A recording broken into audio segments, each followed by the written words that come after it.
Hello everyone, welcome to my YouTube channel. तो आज हम रेस्पिरेटरी मेडिसिन का एक और टॉपिक स्टार्ट कर रहे हैं जिसका नाम है हाइपर सेंसिटिविटी न्यूमोनाइटिस। तो ये भी हमारे पास एक रिस्ट्रिक्टिव लंग डिजीज है। इसमें हम क्या करते हैं कि ऑर्गेनिक डस्ट को इनहेल करते हैं जिसकी वजह से हमें रिस्ट्रिक्टिव लंग डिजीज होती है। इंट्रोडक्शन क्या है इसका? It is also known as extrinsic allergic एल्वुलाइटिस।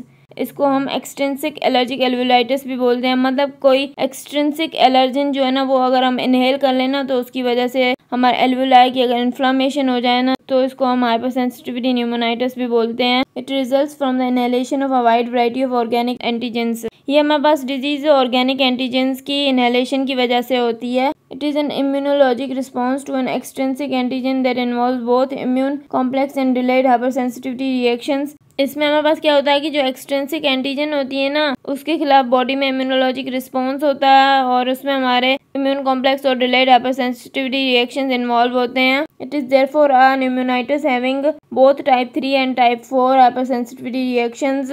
तो इसलिए हमारे पास ये वो न्यूमोनाइटिस है जिसमें हमारे पास टाइप 3 और टाइप 4 हाइपर सेंसिटिविटी रिएक्शन दोनों होते हैं। अब हमारे पास हाइपर सेंसिटिविटी न्यूमोनाइटिस की टाइप्स क्या हैं, तो इनको पढ़ते हैं वन बाय वन। तो ये हमारे पास डिसऑर्डर यहाँ पे लिखे हुए हैं, यहाँ पे सोर्स लिखी हुई है और यहाँ पे एंटीजन एजेंट लिखा हुआ है कि किसकी वजह से होगी ये डिजीज। तो सबसे पहले हमारे पास फार्मर्स लंग। फार्मर्स लंग का सोर्स क्या है? मोल्डी है। और इसका एजेंट क्या है हमारे पास? Thermophilic एक्टिनोमाइसिट्स bacteria. तो इसकी वजह से ये होती है। इसके अलावा हमारे पास बर्ड फैंसियर्स लंग है। इसका सोर्स क्या है हमारे पास? एवियन एक्सक्रीटा है, प्रोटीन्स हैं और फेदर्स हैं। ये हमारे पास एवियन सीरम प्रोटीन से होती है। इसके अलावा हमारे पास डिजीज है बिसिनोसिस। बिसिनोसिस हमारे पास इसका सोर्स है टेक्सटाइल इंडस्ट्रीज और एजेंट क्या है? कॉटन है, हेम्प डस्ट है। और इसके अलावा हमारे पास डिजीज है ह्यूमिडिफायर इनहेलेशनल फीवर। इसमें हमारे पास क्या है? कंटामिनेशन ऑफ एयर कंडीशनिंग, ये सोर्स है इसका। और इसका एजेंट थर्मोफिलिक एक्टिनोमाइसिट्स बैक्टीरिया है जो हमारे पास फार्मर्स लंग का एजेंट था, ये सेम एजेंट है इसका। इसके अलावा हमारे पास चीज वर्कर्स लंग डिजीज है और इसका सोर्स हमारे पास मोल्डी चीज है और एजेंट क्या है? एस्परजिलस क्लेविटस। तो ये हमने सारे डिसऑर्डर्स पढ़ लिए हैं इसके। तो अब हमारे पास क्या है? इसकी क्लिनिकल फाइंडिंग्स क्या है? अक्यूट फॉर्म में क्या फाइंडिंग्स मिलती हैं हमें? It occurs in patients with exposure to high antigen load. ये हमारे पास पेशेंट्स में तब होती है जब उनका एक्सपोजर जो है ना एंटीजन से वो बहुत ज्यादा हो, मतलब हाई एंटीजन लोड हो। It presents with influenza like symptoms. इसमें हमारे पास पेशेंट को इन्फ्लुएंजा लाइक सिम्टम्स आएंगे। Recurrent episodes of fever, मलेज, headache. और इसमें हमारे पास रिकरेंट एपिसोड्स होंगे फीवर के, मलेज के, हेडेक के, कफ, डिस्निया, वीज भी होगा पेशेंट को। ल्यूकोसाइटोसिस मिलेगी हमें इसमें। Chest x ray, ill defined patchy air space shadowing. Chest x ray में हमें क्या मिलेगा? Ill defined patchy air space shadowing मिलेगी। मतलब वो जो शेडोइंग होगी ना, वो इतनी डिफाइंड नहीं होगी, इल डिफाइंड होगी। HRCT में हमें क्या मिलता है? Bilateral ground glass appearance affects upper and middle lobes. Bilateral दोनों लंग्स में हमें ग्राउंड ग्लास अपीयरेंस मिलेगी और ये हमारे पास अफेक्ट कर रही होती है अपर और मिडल लोब ऑफ लंग को।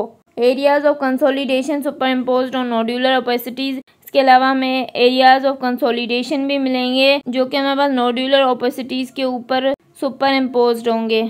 क्रोनिक फॉर्म में क्या सिम्टम्स मिलेंगे हमें? It occurs in patients with exposure to low antigen load. तो ये क्रोनिक फॉर्म हमारे पास उन पेशेंट्स में होगी जिनका एक्सपोजर लो एंटीजन लोड से होगा।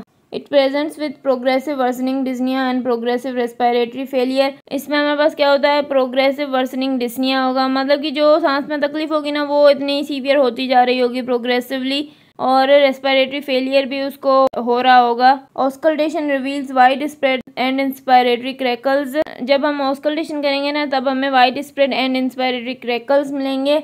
चेस्ट एक्सरे में हमें क्या मिलेगा? फीचर्स ऑफ पल्मोनरी फाइब्रोसिस मिलेगी। मतलब जो पल्मोनरी फाइब्रोसिस होती है ना, ऐसे फीचर्स मिलेंगे हमें। PFTs में हमें रिस्ट्रिक्टिव पैटर्न मिलेगा, मतलब जो हमारे पास force expiratory volume in 1 second divided by force vital capacity का जो रेशियो है ना, ये हमें ज्यादा मिलेगा, इंक्रीज मिलेगा। HRCT में हमें पल्मोनरी फाइब्रोसिस मिलेगी, volume loss, linear opacities, architectural distortion. तो हमें वॉल्यूम लॉस मिलेगा, लीनियर ओपेसिटीज नजर आएंगी और आर्किटेक्चर जो होगा ना लंग्स का वो डिस्टॉर्ट हो चुका होगा। ट्रीटमेंट क्या करते हैं हम इसमें? Remove exposure to inciting agent. तो इसमें हम पेशेंट को बोलते हैं कि जो एजेंट है ना उससे दूर रहे, मतलब कि उसको अवॉइड करे एजेंट को, उससे एक्सपोजर अपना कम करे। डस्क मास्क विद फिल्टर्स, उसको हम बोलते हैं कि डस्क मास्क यूज करें विद फिल्टर्स। अक्यूट फॉर्म में क्या ट्रीटमेंट देते हैं हम, प्रेडनिसोलोन फॉर 3 to 4 वीक्स देते हैं, 3 से 4 हफ्ते के लिए प्रेडनिसोलोन देते हैं। High concentration oxygen severely hypoxemic patients में, सीवियरली हाइपोक्सिक पेशेंट्स होते हैं ना, उनमें हाई कंसंट्रेशन ऑक्सीजन देते हैं। कॉम्प्लिकेशंस क्या होती है हमारे पास, पल्मोनरी फाइब्रोसिस होगी तो